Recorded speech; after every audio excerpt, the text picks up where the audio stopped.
So ito na ang pinakamainit na balita mga kababayan na ating nasagap ngayong araw mga kapatid.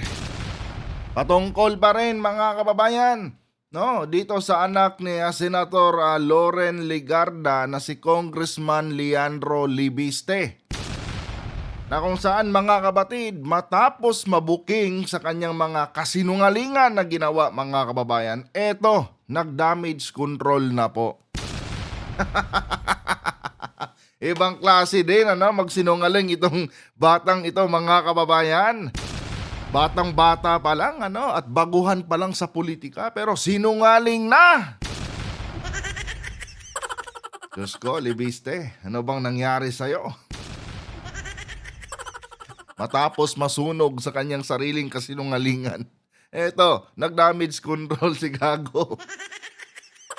Pero bago tayo magpatuloy mga kapatid, gusto ko lang pong batiin ang lahat ng Happy New Year. And pasensya na kayo kung matagal-tagal tayong hindi nakapag-content dahil syempre mga kababayan, sinamantala din natin ang okasyon ng bagong taon. But anyway, eto na. Pero bago pala lahat, huwag kalimutang i-like yung ating video mga kapatid para i-share pa po ni YouTube sa iba pang hindi pa nakakapanood. So eto na nga mga kapatid. Congressman Libiste, nako, pizza daw ang inuwi mga kababayan at hindi, DPWH files. Congressman, ano ba yan? Nung una, ang ingay-ingay mo dyan sa Cabral files na pinagyayabang mo. Kesyo, merong ibinigay sa'yo si Yusek Cabral. Pero yun pala mga kababayan, ninakaw niya ng sapilitan sa opisina ni Cabral. Harap-harapan mga kapatid na ninakaw ni Libiste yung Cabral files. Ibang klase din si Congressman magsinungaling. Tapos ngayon nung nabuko na, dahil yun na nga mga kababayan, gaya ng sabi ko sa inyo, hindi niya kasi na-control yung paglabas niya dito sa Cabral files na ito na kanyang pinagyayabang at marami pong kaalyado niya ang nadamay. So ngayon, mga kapatid, nagda-damage control na itong si Libiste. Dahil nga mga kababayan, aksidente kasing nailabas na ibulgar yung pangalan nila Sara Duterte, ni Harry Roque at ni Pulong. Main character yon. Kaya ngayon mga kapatid, nag-damage control si Tanga. At eto ang sabi mga kababayan, ayon po yan sa Abante News. Hindi tayo gumagawa ng kwento dito mga kapatid Hindi tayo tulad ng mga basurang DDS vlogger dyan na gumagawa lang ng kwento para may pag-usapan, para may ma-content. Eto ang sabi mga kababayan, walang bit-bit na file si Batangas Representative Leandro Libiste nang bumisita ito sa tanggapan ni dating Public Works and Undersecretary Catalina Cabral noong September 4, 2025. Wala daw siyang bit-bit na Cabral files mga kapatid noong lumabas siya sa opisina ni Yusek Cabral. Pero taliwas to doon mga kababayan sa mga nailabas na mga video na kung saan kitang-kita mga kapatid yung ginagawang pagnanakaw ng files ni Libiste sa opisina ni Yusek Cabral.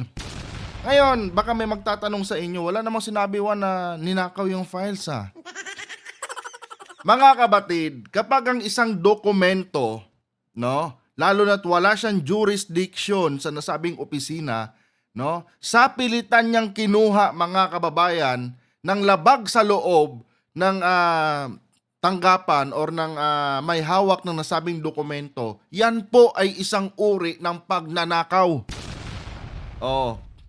Lumabas naman na ang katotohanan, nalabag sa loob ni Yusek Cabral yung ginawang pagkuha, pagpicture ng mga dokumento nitong ni Congressman Libiste. Ibig sabihin, ninakaw niya mga kababayan. Kaya ang ginagamit kong term dito is nakaw po. For the record lang po mga kabatid. So eto na nga, dininay na naman ni Libiste mga kabatid. Ewan ko ba mga kababayan, Noong hindi pa nabubuking yung katarantaduhan niya, ang yabang nitong hinayupak na 'to.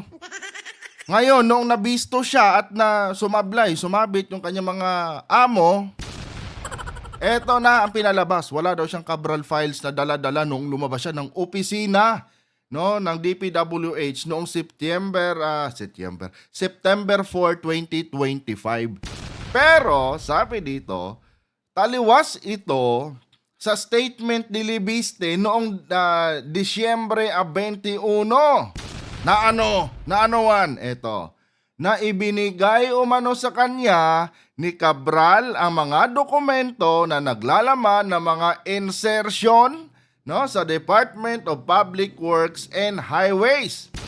Sa utos, mga kapatid, eto, dinamay pa niya dito talaga si Vince Dizon, ano? Sa utos umano ni Secretary Vince Dizon. Congressman, baka nakalimutan mo. Nakalat na yung video mo, no, noong ipinagyabang mo yung nasabing Cabral files.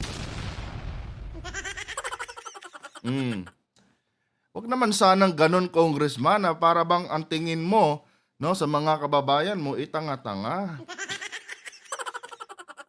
Noong Disyembre 21, ang yabang mo matapos mapabalitang pumanaw na si Yusek Cabral.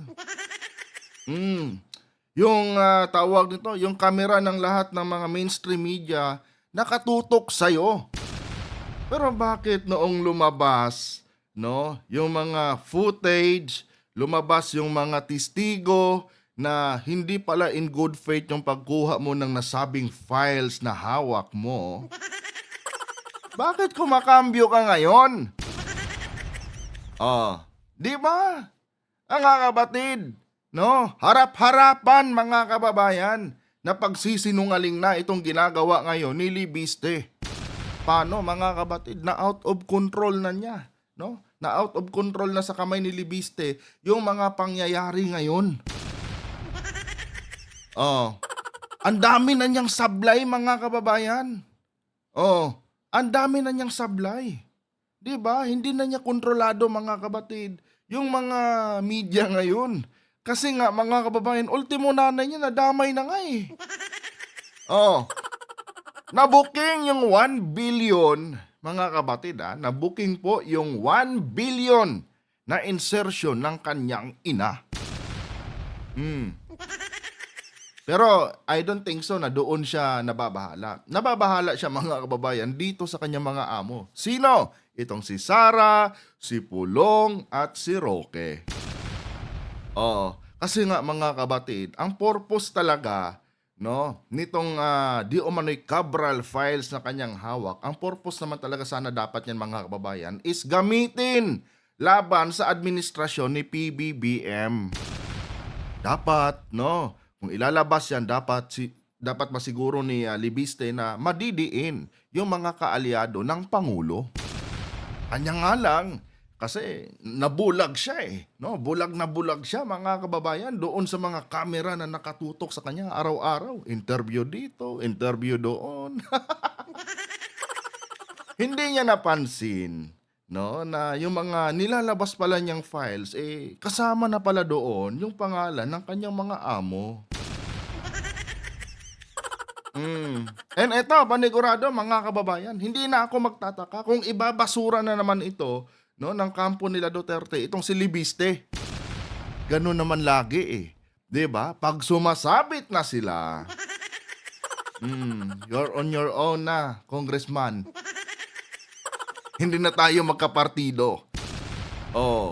'Di ba? Tingnan niyo ang mga DDS ngayon, mga kababayan, no? Anong sabi ng mga DDS? Baliw daw itong si Libiste. Tingnan nyo yung mga komento doon sa balita na napangalanan na di umano sa nasabing Cabral files, itong si BP Sara at si Pulong. Tingnan nyo ang comment ng mga DDS. Halos isumpa nila si Libiste, mga kabatid. Pero noong wala pang nilalabas, pinapabitin pa sila ni Libiste. Grabe, mga kababayan, halos sambahin na naman nila si Libiste. Puta, nagkamali ng labas ng file si Libiste.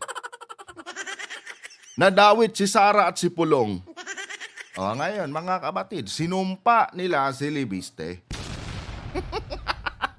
Ito masabi dito, ano ba itong pagkasulat itong article na to? Base sa security log na inihanda ni Security Officer Dafourt Edgardo Bacalso, dumating si Libiste sa DPWH Central Office dakong alas 4:41 ng hapon kasama ang bodyguard at driver bago pumasok sa opisina ni Cabral. Tumigil ito pansamantala sa opisina ni Director Alex Bute. No? Dakong alas 4:25 ng hapon na ito dakong alas 4:25 ng hapon na ito pumasok sa opisina ni Cabral. So 4:25 PM na daw, no?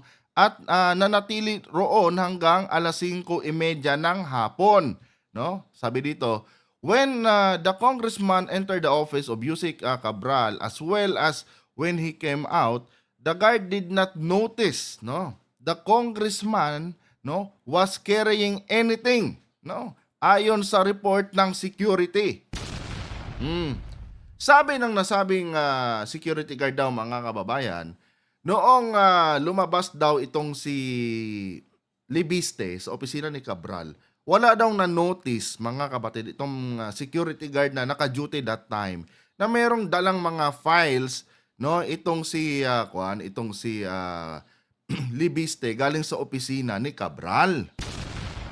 Maniniwala ba kayo doon, mga kababayan? Kasi kung ako mga kapatid, no? Wala na rin naman si Cabral. Di suhulan nyo na yung security. Tapos nangyari na yun eh. Di ba? Tapos na yung mangyari. Wala ka nang dapat katakutan na may sisibak sa'yo dyan. Kumanta ka na lang, Mr. Security Guard. Kumanta ka na lang. No? Sabihin mo ganito. Huwag mo kaming isabit. Madali lang yun, mga kababayan. Di ba? Ito, hindi naman sa minamaliit ko ang trabaho ng ating mga kababayan security guard. Pero mga kapatid, alam naman natin, no, na hindi naman kalakihan ang sahod ng mga security guard. Ngayon, itong si Libiste, no, pwede nilang bayaran, pwede nilang i-bargain yung nasabing security ng main office ng DPWH. Kung ikaw ba naman, sumasahod ka lang dyan ng, sabihin natin, 20 mil o 30 mil kada buwan. Ipagpapalit mo pa ba yung, halimbawa, inoferan ka ng 10 milyon para lang bumaliktad, para lang kumampi kay Libiste, ipagpapalit mo pa ba doon sa 30,000 mong sahod? Di ba? Matik na yan. Bigating politiko ang involved dito. Alam naman natin, mga kababayan, pag pera na ang pinagalaw nito mga hinayupak na mga politiko na ito, walang imposible, mga kapatid. Di ba? In my personal opinion, mga kababayan, kaya naging ganito ang statement ng nasabing security guard dahil malamang sa malamang, mga kababayan, nagabayaran na. Siguro yung security guard napaisip din, wala na rin naman na si Yusek. Kung sakali mang kakampi ako kay Libiste, wala namang magsisibak sa akin. Alangan naman, idamay nila ako dyan sa issue nila. Secure lang ako dito. Di ba, mga kababayan, pwedeng ganun eh. And isa pa, mga kapatid, siguro isa ding bagay na confident sila Libiste dito dahil nga, mga kababayan, yung mga log files na yan, pwedeng manipulahin. Di ba? Pwedeng manipulahin yan, mga kapatid. Maniwala kayo sa akin. Kaya siguro napag-isip-isip nila Libiste, magandang natin dito, magandang depensa natin dito, yung security guard.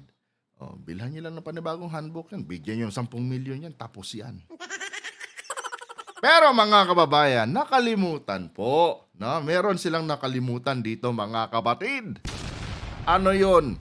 Yung salaysay ng mga witness, no, na nasa loob ng opisina ni Yusek Cabral. Sige, sabihin natin na walang nakitang file sa dala-dala itong si Libiste. Kahit wala namang patunay talaga na walang dalang file si Libiste. Na wala namang CCTV pinakita na lumabas si Libiste na empty-handed, di ba? Pero sige, for the sake na lang sa argumento nila, no, na wala di umanong dalang file si Libiste ayon kay Mr. Security Guard. Nakalimutan nyo yata, no? Na ayon sa witness, no? Ayon doon sa mga kasamahan ni Yusek Cabral, pinipicturan mo, no? Yung nasabing mga dokumento. 'Di ba? Pinipicturan mo. Oh, congressman. 'Di ba? Sa pilitan mong pinipicturan habang pinipigilan ka ni Yusek Cabral. At meron ding larawan na lumabas na nakaupo ka, no, sa desktop, isa sa mga desktop diyan sa opisina ni Yusek Cabral. Malay ba namin kung transfer mo lahat yon sa nasabing USB? Tapos pina-print out mo na lang. Tandaan nyo mga kabatid na yung sinasabing Cabral files nitong ni Libiste, hindi niya talaga fully dinisclose na papel yun. Ang sinabi lang niya, nung una niyang ipinagyabang ito mga kababayan, hawak daw niya ang kopya ng Cabral files. Never niyang diniscuss mga kabatid na physical na papel yung hawak niya. Pag sinabi nating files mga kababayan, pwede po itong digital, pwede din po itong hard copy. Di ba? Ngayon, itong statement ng gwardiya, hindi ito justifiable mga kabatid para ipagtanggol si Libiste. Kasi nga mga kababayan, no, umupo siya doon sa computer table, malay ba natin kung transfer niya yun doon sa mga USB niya. Di ba? And alam niyo mga kabatid kung ano ang gustong palabasin dito ng mga grupo nila Libiste. Ito, damage control to mga kababayan. Kasi kapag na-deny yung sinasabi ng Cabral files na yan mga kabatid, no, ni Congressman Libiste, ibig sabihin, madidinay din yung aligasyon laban kila Pulong, laban kila Sara Duterte at Harry Roque. Yan yun. Yan ang purpose nito mga kababayan. No? Kumbaga mga kabatid, nagsi-self-destruct sila ngayon. Para baguhin na naman yung naratibo. Kala nyo, hindi namin mababasa to? Gusto nyong i-debunk, no, yung nasabing video na kung saan yun yung araw na nagnakaw ka ng file sa opisina ni Cabral. Para Para mabawi yung aligasyon, mabawi yung mga di umano'y dokumento na nakapangalan sila Sara Duterte at si Pulong. Yun mga kababayan. No? Pwedeng, alam naman natin mga kapatid na itong si Libiste, number 1 talaga sa kasinungalingan. Kung anong kadramahan lang mga kababayan ang papalabasin dito ni Libiste. Hindi na ako nagtaka kung bakit paiyak-iyak siya nung nakaraan at may pasabi-sabi pa siya na ilabas daw, ibinili na daw niya sa kanyang nanay, no? Na pag sakali may mangyari sa kanya, ilalabas ng kanyang nanay yung mga nasabing files. Alam niyo kung anong purpose ng ganung drama niya? Para sa susunod na magdrama siya uli mga kababayan, no? Hindi po magbago ang tingin sa kanya ng mga DDS. Ng mga taong naniniwala sa kanya. Kumbaga mga kapatid, pinapakita niya sa publiko na normal lang na maging emotional siya sometimes. Kasi mga kababayan, may hula ako dito No, may hula ako dito. Ito mga kapatid, hindi na ako magtataka kung isang araw maglalabas ng video itong si Libiste na paiyak-iyak. No, at sabihin niyang na-carried away lang siya regarding dito sa mga Cabral files. Pwede niya kasing palabasin ditong na-pressure lang kasi ako Or pwede niya rin palabasin dito mga kababayan na meron nang-abot sa akin nung sinasabing Cabral files na yan Pero ang totoo, wala naman talaga. Tinakot lang nila ako. Maniwala kayo, no? Isa yan sa nakikita kong pwedeng gawing palusot ni Libiste mga kabatid. Dito kasi mga kababayan, sa ginawa niyang pagbida-bida simula noong September 21 December 21 mga kababayan, nasunog si Libiste dito mga kabatid. As in, buong pagkatao niya nasira talaga mga kababayan dahil sa inconsistent po, no, yung mga nilalabas niyang mga dokumento. Pati nanay niya nadamay At kung sino-sino na lang mga senador, mga kababayan, yung kanyang dinadawit. Oh, pati sila, halos lahat yata ng mga senador na nakaupo, mga kapatid. No? Doon sa Cabral Files sa kanyang inilabas, meron ng mga insertion. Oh, marami ang nagalit sa kanya. Kaya eto, mga kababayan, nahuhulaan ko na to na later on itong si Libiste, idadaan na lang tayo dito sa mga kung ano-anong kadramahan niya. Kesyo na pressure siya, kesyo ganito, may nag-utos sa kanya ilabas ito. 'Di ba? Isa yan sa nakikita kong exit, mga kabatid, ni Libiste. And pag ginawa niya yan, mga kababayan, halimbawa lang naman, kasi analyzation ko lang naman to sa posible niyang gawin. Pero alam niyo naman kasi, mga kabatid, no, halos lahat ng mga inanalyze natin dito parang nagkatotoo. Hindi naman sa pagmamayabang. No? Isa kasi to, mga kabatid, sa nakikita kong gagawin ni Libiste. No, talagang kakainin niya yung tae niya dito. Para lang maisalba, mga kababayan, itong mga amo niya, sila Sara Duterte, si Pulong, kasama na si Harry Roque, na isang wanted. Oh, yun mga kabatid, ang nakikita ko dito. Ngayon pa nga lang, mga kababayan, gumagawa na ng diversion tactics itong si tawag dito si Libiste, para malihis, mag-iba yung tono ng takbo ng ngayon ng social media. Kasi nga, mga kababayan, kung titignan nyo, halos lahat ng mga headlines nung nakaraang araw, mga kapatid, bago magbagong taon, is yung yung pagkasunog na ni Leandro Libiste. Oh. Ito nga, kung totoosin, mga kabatid, lumabas ito, December 30 pa no? December 30 pa tong mga balitang ito. So, ngayon, mga kababayan, noon matapos po siyang masunog, gumawa siya ng diversion tactics niya, mga kabatid, para mailihis lang yung kanyang kapalpakan. At anong ginawa niya? Eto. Hindi to. Eto pala, mga kabatid. Oh. Gumawa siya ng aligasyon na di umano may tag 2 million daw na Christmas bonus, no? Yung mga congressman dyan sa House of the Representatives. Alam niyo, mga kababayan, believe na talaga ako dito kay Libiste. Ang galing niya, mga kabatid, no? Magmanipula ng kwento. Matapos siyang masunog doon, no, sa Cabral Files, mga kababayan, gusto niya agad ilihis, no, yung issue. At ito, gumawa na naman siya ng panibagong kasinungalingan. Idinawit niya itong si Adyong, itong si Ridon, tapos itong si Antonio Tinio. Alam niyo, mga kabatid, sunog pa rin dito si no, itong si Libiste. Dahil, mga kababayan, no, dito pa lang kay Tinio, na isang certified anti-Marcos, anti-Duterte, mga kabatid, wala na. No, isang patunay na to, mga kababayan, na nagsisinungaling itong si Libiste. Dinamay niya ang isang anti-Marcos. Yung anti-Marcos, nag-react, mga kababayan. Sabi dito ni Tinio, wala po tayong natanggap na 2 million Christmas bonus.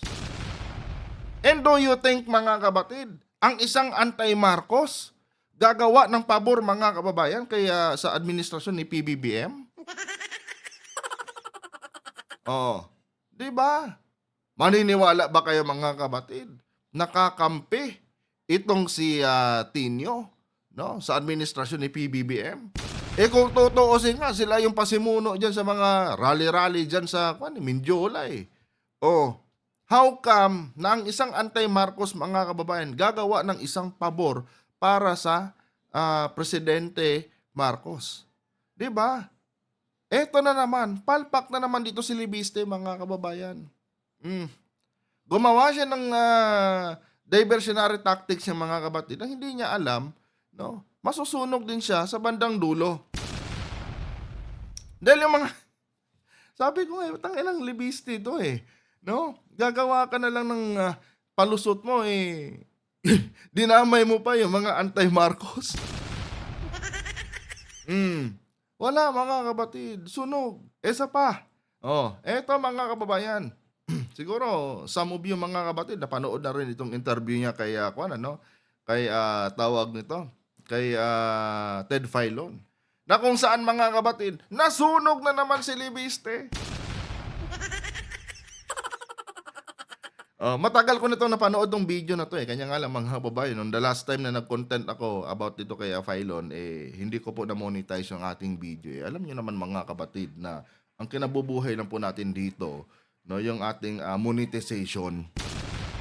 So 3 months ago kasi, nag-content ako patungkol doon sa isang issue doon sa Baguio. And ito yung mga video na ginamit ko. Then, kuwan ako. Kumbaga, hindi pwedeng i-monetize yung video. Kaya hindi ko muna ipinalabas to.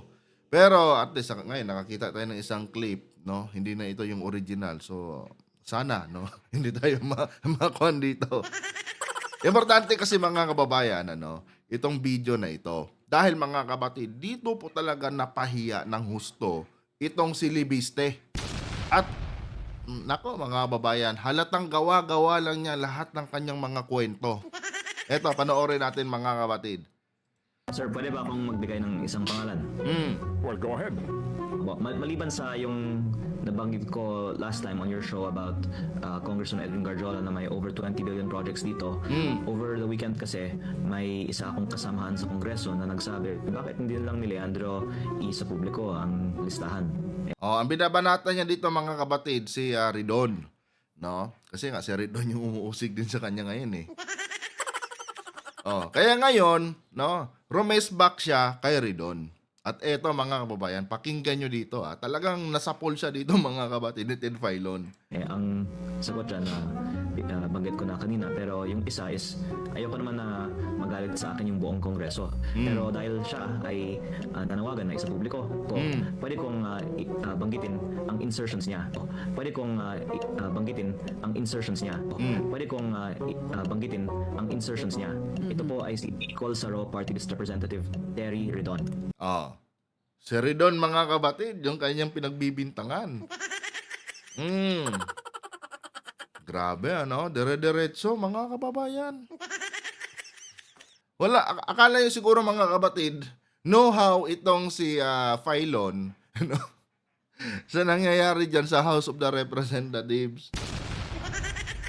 Pakinggan nyo kung ano sasabihin ni Filon dito.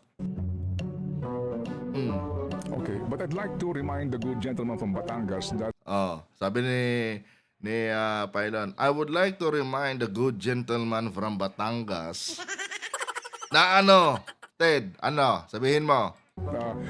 Mr. Ridon assumed, run for Bicol Saro Party List only this 2025 elections as the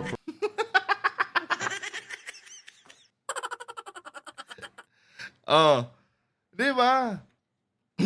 Binagbintangan mga kapatid, ni tawag nito, ni Libiste, si Ridon, na meron di umanong malaking insertion sa 2025 national budget. Malinaw yon. Si Ridon, mga kababayan, yung kanyang pinagbibintangan. Si Ted Filon, siguro napaisip si Ted, gago to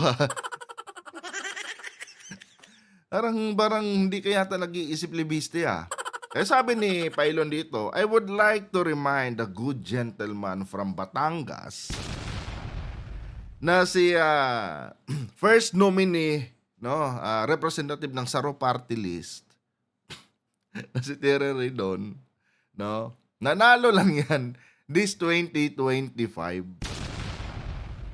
Yung ginawa yung budget ng 2025 mga kapatid, that was 2024.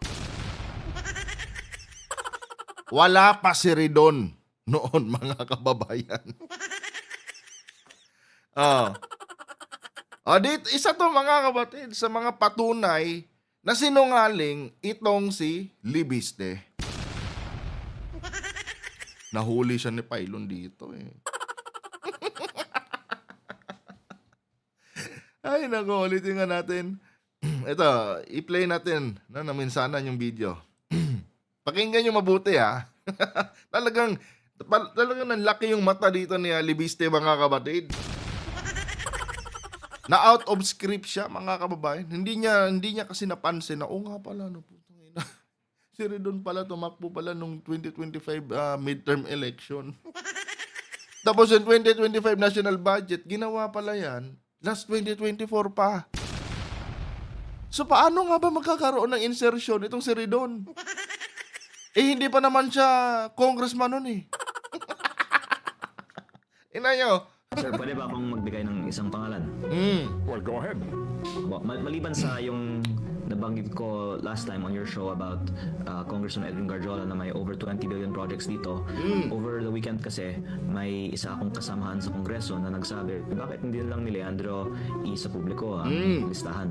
Ang sagot dyan na banggit ko na kanina, pero yung isa is ayoko naman na magalit sa akin yung buong Kongreso. Pero dahil siya ay nanawagan na isa publiko ko, pwede kong banggitin ang insertions niya. Pwede kong banggitin ang insertions niya.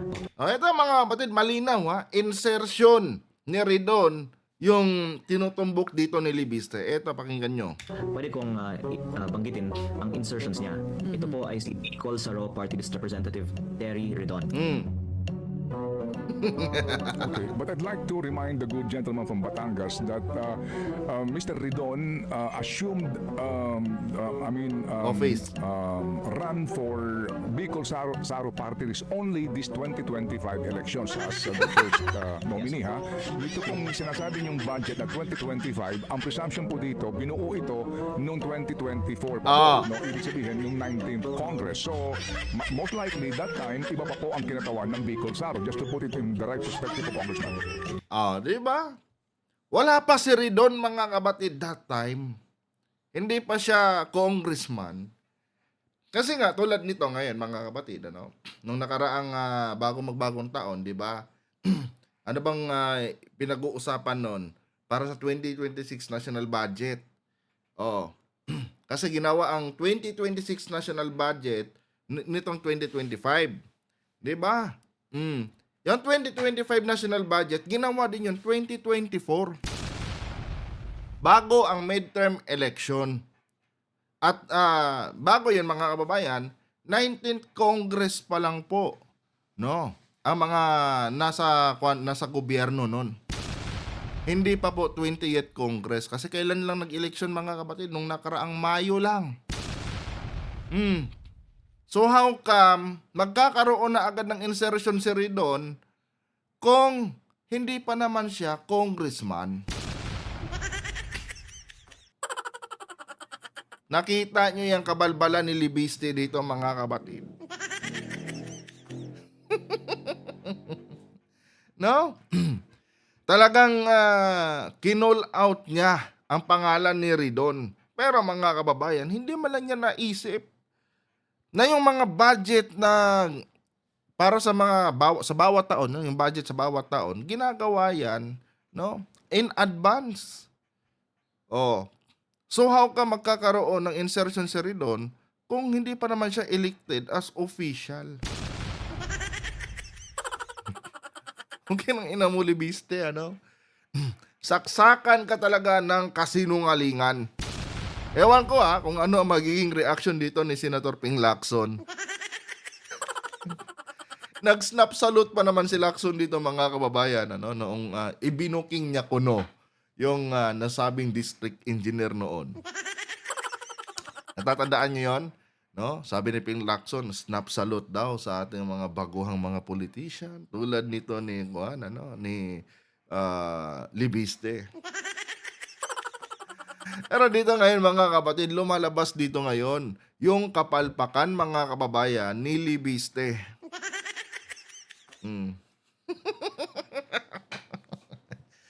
Ay nako, eto mga kapatid, malaking ebidensya po talaga ito, no, na itong si Congressman Libiste ay napakasinungaling po, mga kababayan. Alam niyo ba kung anong naging palusot niya dito, no? Dinamay na lang niya dito, mga kababayan, yung party list ni Ridon. Yan na lang ang ginawa niyang palusot dito. Ito, pakinggan nyo. Yes, sir. At yung mga insertions naman ng party lists ay hindi ng congressman necessarily, pero ng party list. Kaya ay hindi ng congressman necessarily, pero ng party list. Kaya ay hindi ng congressman necessarily, pero ng party list. Kaya po Kinain niya yung aligasyon niya, mga kababayan. Oo. Pero kanina kung babalikan natin dito sa unang part mga kapatid, talagang kwan yung mga sinabi niya dito, sabi niya, total ganito ganyan, babanggitin ko na lang din po yung isang congressman. Yan ang sabi niya, ito pakinggan natin uli. Congressman Edwin Garjola na may over 20 billion projects dito. Over the weekend kasi, may isa akong kasamahan sa Kongreso na nagsabi Isang kasamahan ang binanggit niya, hindi party list mga kapatid. May isa siyang kasamahan. It refers sa isang tao, no? Yun yung kunya dito, statement niya mga kapatid. At yun yung tawag nito, yung nasa konteksto ng kanyang sinasabi dito. Ito. bakit hindi lang ni Leandro sa publiko ang listahan? Ang Kasi pagkakaalam ko si Ridon ang nagsabi niyan eh. Kaya sabi niya may isa siyang kasamahan. Yun yung ginamit niya. sagot dyan na banggit ko na kanina, pero yung isa is ayoko naman na magalit sa akin yung buong Kongreso. Pero dahil siya ay nanawagan na sa publiko ko, pwede kong banggitin ang insertions niya. Pwede kong banggitin ang insertions niya. Pwede kong banggitin ang insertions niya. Dahil daw sa panawagan ni Ridon na bakit nga ba hindi mo nalang ilabas yan sa publiko, Congressman Leandro. So ngayon, sabi ni Kuano, di pwede kong banggitin yung insertions niya. Kaya binanggit niya ang pangalan ni Ridon. Ngayon mga kababayan, kung i-analyze natin mabuti, no? Dito pa lang mga kapatid, napatunayan ko na po na ang purpose mga kababayan ng pagnakaw nitong nilibiste doon sa sinasabing Cabral Files is para manipulahin talaga mga kapatid yung nasabing Cabral Files. Gets nyo na? Para manipulahin. Dito nga mga kapatid, sumablay siya eh. Hindi pa nga kasi congressman si Ridon that time. Noong ginawa ang 2025 national budget, wala pa sa listahan ng mga congressman itong si Terry Ridon. So how come magkakaroon ng insertion si Terry Ridon? Yung accusation niya, straight forward mga kababayan kay Terry Ridon. Tapos noong nasunog siya ni Ted Filon mga kapatid, bigla niyang binago. Ipagpalagay natin, hindi siya dito binara ni Ted Filon. I'm sure mga kababayan, no? Paulit-ulit niyang sasabihin yung pangalan ni Terry Ridon. Kaya nga lang nabara siya dito eh. Kaya kumambyo siya mga kapatid. Eto ba, lihitin mo to? And ang tinutukoy niya na insertion ni Terry Ridon dito mga kababayan, yung nakasulat daw sa nasabing Cabral Files. Gaya ng sabi ko sa inyo mga kababayan, yung nasabing Cabral Files na yan na di umano'y hawak ni Leandro Libiste, hindi po yan authentic. Yung akusasyon niya dito kay Terry Ridon palang mga kapatid. Galing di umano ito sa Cabral Files.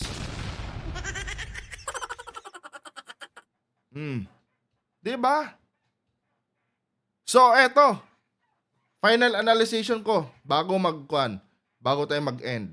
Mga kapatid, literal po na nasunog si Libiste sa sarili niyang kasinungalingan.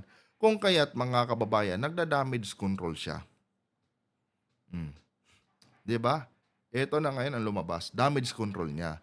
Pangalawa mga kababayan, no? Napatunayan din natin dito mga kapatid na ang purpose ni Libiste, no, doon sa kanyang pagkuha di umano ng Cabral Files mga kababayan sa opisina ni Yussi Cabral, doon sa kanyang pagnanakaw ng mga nasabing dokumento para protektahan yung kanyang mga kaalyado.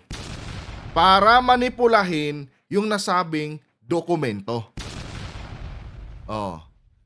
Kasi nga, nung banggitin niya dito ang pangalan ni Terry Ridon, mga kabatid, halatang minanipula niya yung nasabing Cabral Files. Ang reference kasi ni Libiste ay yung nasabing Cabral Files. Kaya nga niya binanggit ang pangalan ni Ridon, No, dahil hinamon daw siya ni Ridon na ilabas sa publiko. Kaya nga daw niya kaya niya binanggit ang sabi niya, total gusto din naman nilang ilabas ko yung files na yan. O di sige. Meron akong isang kasamahan dito. Galing doon sa Cabral Files na hawak ko na merong insertion. At walang iba kundi itong si Bicol Saro, no, Tere Ridon.